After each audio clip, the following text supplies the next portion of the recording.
Welcome to Module 1. You've, after reading the syllabus, probably noticed that the course is divided into 5 different modules, and this is Module 1.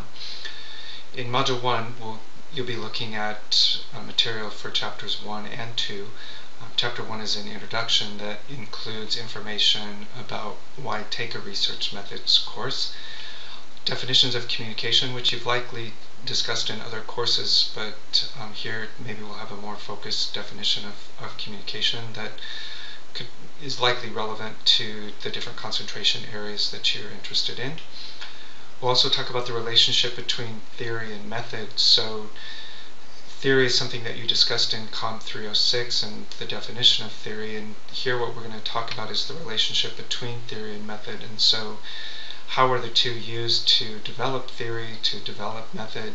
We'll discuss the inductive versus deductive approaches to developing theory, which should be a review from COMM 306. And then we'll also, in Chapter 1, talk about the difference between method and methodology, which basically, method would be a specific tool that's used to collect data or conduct research. So it could be survey method or content analytic method, conversation analytic method, and then methodology is the study of those methods or looking at the theory behind those methods. Then in Chapter 2 we'll talk about the ethics of conducting research, and here we'll discuss definitions of ethics as they apply to conducting research.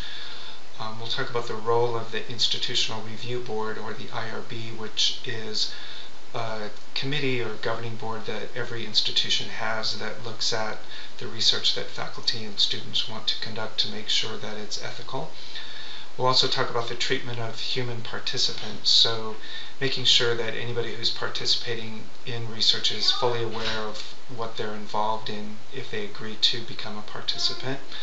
We'll also talk about protecting participants' privacy, so that any information that they give to a researcher is protected as either confidential or anonymous.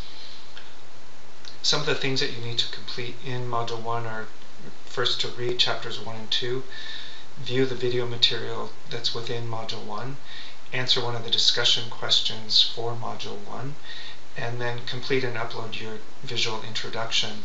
And I just want to say a few things about the visual introduction. So if you're in the assignments area on the class in Blackboard and click on Visual Self-Introduction, this is information about the actual assignment that's also found in the syllabus. This is an interesting video that should help you learn more about the content editor, which is basically the text box within Blackboard. This might help you learn some of the features. And I just want to show you, so when you have your visual introduction ready to upload to the blog, you can just click on Blogs here, and then click on Visual Self-Introduction, and then click on Create Blog Entry. And then this is the content editor, this space right here that you'll find in the discussion questions area, here in this blog area, and other parts of Blackboard.